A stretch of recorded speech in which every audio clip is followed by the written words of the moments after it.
श्री कौशलेंद्र कुमार जी। आपने मौका दिया, इसके लिए बहुत बहुत धन्यवाद। सबसे पहले मैं बिहार से आता हूं, नालंदा से। मैं नालंदा के लोगों को बधाई और धन्यवाद देता हूं कि उन्होंने चौथी बार मुझे यहां अवसर दिया है आने का। और माननीय रेल मंत्री जी, मैं पहली बार देख रहा हूं 4 बार में कि रेल मंत्री जिस तरीके से रेल लोगों की सुनने के लिए वो बैठे हैं कि जो समस्याएं हैं उसको कैसे निदान हो, इसके लिए मैं उनको बधाई और धन्यवाद देता हूं। आज पूरा देश देख रहा है सर, लोग भी बता रहे हैं कि बिहार में इस बार काफ़ी मिला है बजट में, तो रेल में भी मिला है। लगभग बिहार में 10,033 करोड़ रुपए का आवंटन माननीय मंत्री जी ने किया है। इसके लिए भी मैं उनको बधाई और धन्यवाद देता हूँ। सभापति महोदय, समय कम है, मैं डायरेक्ट अपने क्षेत्र में जाता हूं। धन्यवाद। मैं अपने क्षेत्र से ही मेमो ट्रेन 03631 नटेसर से फतुआ भाया इस्लामपुर, एक ही ये दोपहर को आती है, शाम में जाती है। मेरा डिमांड है कि इसको हर होल्ड पर रोका जाए और आगे जाके फतुआ से जब पटना जाती है तो सभी होल्ड पर रुकती है, तो उसी तरीके से इस्लामपुर तक भी सभी होल्ड पर रुकना चाहिए। इस्लामपुर से पटना के लिए एक जोड़ी मेमो ट्रेन चलती है सर। काफ़ी भीड़ होते हैं, छत पर ऊपर लोग चढ़ जाते हैं, और लगातार मैं 5 वर्ष से वहाँ एक जोड़ी और मेमो ट्रेन मांग रहा हूँ कि इस्लामपुर से पटना के लिए एक मेमो ट्रेन चले, जिससे कि वहाँ के यात्रियों को काफ़ी लाभ मिलेगा। सभापति महोदय, रहुई में पहले आज से 15 साल पहले स्टेशन था, अब उसको होल्ट बना दिया गया है आज 15 साल पहले से। तो वहाँ के लोग काफ़ी परेशान हैं। कई बार आंदोलन हुआ कि रहुई को स्टेशन का दर्जा दिया जाए जैसे पहले था।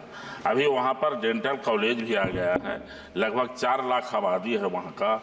मैं माननीय मंत्री जी से अनुरोध करूँगा कि आप रहुई को होल्ट का है उसको स्टेशन का दर्जा दें, और रेलवे का काफ़ी वहाँ ज़मीन है, 50 एकड़। मैं तो निवेदन करूंगा कि वहाँ पर एक बड़ा कोई सिनेमा हॉल या किसी को अलाउट करिए, जिससे कि वहाँ पर कोई बड़ा चीज़ वहाँ बनाया जा सकता है। नालंदा जिला में अधिकांश प्लेटफार्म जो है सर, हमारा जो क्षेत्र है सर, चारों बगल रेल से घिरा हुआ है।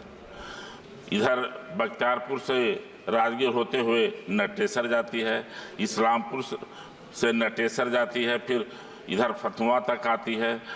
इस तरीके से दनियामा होते हुए बिहार शरीफ होते हुए राजगीर जाती है। 3 तरफ से ट्रेनें हैं, काफ़ी ट्रेन है, लेकिन सभी जगह प्लेटफार्म नीचा है।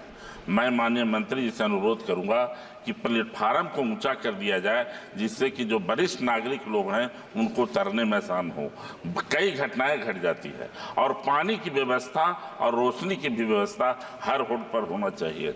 वरिष्ठ नागरिकों के लिए जो रेलवे का किराया कोविड में जो बंद कर दिया गया रियायत, उसको चालू किया जाना चाहिए। वरिष्ठ नागरिक हम हो कोई हो, जिनका उम्र 60 साल से ज़्यादा होता है, बाहर घूमने जाते हैं, पर्यटक में जाते हैं, तो उनको अगर रियायत मिले तो 30% रियायत देना चाहिए। हमारे परिवार होते हैं, उनको भी वरिष्ठ नागरिक के ऊपर ध्यान दें।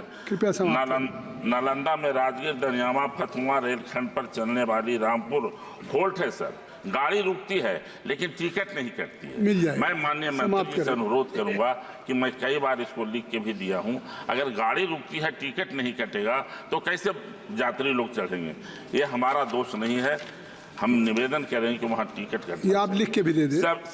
सर 1 मिनट सर, श्रमजीवी एक्सप्रेस सर कोविड के समय में 2 जगह रुकती थी। कोविड से पहले पावापुरी, जहाँ जैनों का काफ़ी लोग आते हैं, और सिलाव स्टेशन, जहाँ पर यूनिवर्सिटी है, आपका खाजा भी मिलता है। इसीलिए मेरा निवेदन है कि दोनों जगह कोविड के पहले रुकती थी श्रमजीवी। बहुत बहुत धन्यवाद तरीके से श्री लुम्बा राम जी। सर दोनों जगह रोका जाए। कौशलेंद्र जी, आपकी बातें आ गई, सब बातें। एक मिनट आओ, एक लाइन एक सर आओ। बिहार शरीफ रेलवे स्टेशन के निकट सर गुमटी नंबर 34 और सोसराय के निकट गुमटी नंबर 30 है। ओवर ब्रिज का माननीय बिहार के मुख्यमंत्री नीतीश कुमार जी ने बहुत प्रस्ताव भी भेज दिया है। मैं माननीय मंत्री प्रस्ताव भेज दिए और 50% स्टेट एक्सपेंडिचर क्लियर कर दिया। धन्यवाद। 3250 श्री लुम्बाराम जी। माननीय अध्यक्ष महोदय, मैं आपका बहुत बहुत धन्यवाद देता हूँ कि आपने एक लाइन पूरी कर ले, एक लाइन पूरी कर ले, बस एक लाइन। सर एक लाइन। एक मेरा इस्लामपुर से दनियामा के बीच में सर डियामा होल्ट है। लगातार आंदोलन हो रहा था सर, चुनाव के टाइम में भी हम वोट मांगने नहीं जा रहे थे। फिर लोगों ने अनुरोध हम जाकर किया हूं कि इसको होल्ट से हम स्टेशन बनाएंगे, प्रयास करेंगे। माननीय मंत्री जी से मैं अनुरोध करूंगा कि आप अगर इस काम को कर देंगे आदरणीय तो जिंदगी भर आपका आभारी रहूंगा। बहुत बहुत धन्यवाद सर। श्री लुम्बाराम जी। माननीय अध्यक्ष महोदय, मुझे इस सदन में बोलने